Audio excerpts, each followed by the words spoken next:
l'actualité. Le président Macky Sall, pas affecté par les jets de pierre qu'il a essuyés lors de sa visite à l'université Cheikh Anta Diop. Vendredi, selon son conseiller en communication, Mamadou Thiam révèle que le chef de l'État en a tiré un bilan satisfaisant avec un sentiment du devoir accompli.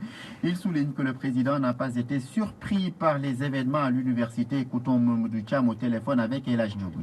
Malgré certaines alarmes, malgré certaines suggestions, il a considéré que l'université Cheikh Anta Diop, l'université sénégalaise, ne saurait le laisser indifférent. Donc en y allant, il savait qu'il ferait certainement face à des difficultés.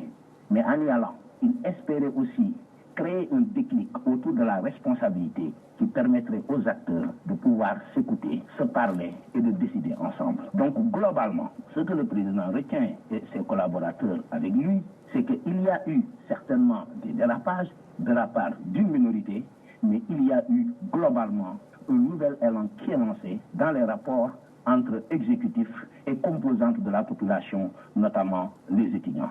Ce qui fait que globalement, c'est un sentiment de fierté et du devoir accompli qui anime le chef de l'État. Comment le président a vécu ces événements, ces jets de pierre à l'université?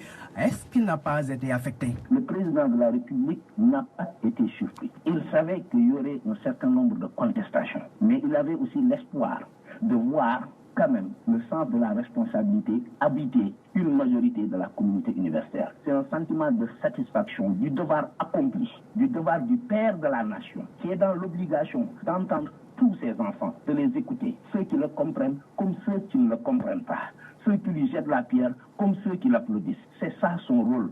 Et il reste dans son rôle, un rôle de rassembleur, un rôle de quelqu'un qui évite de diviser, qui prend tout le monde dans ses bras, ceux qui lui jettent des pierres, tout comme ceux qui lui jettent des fleurs.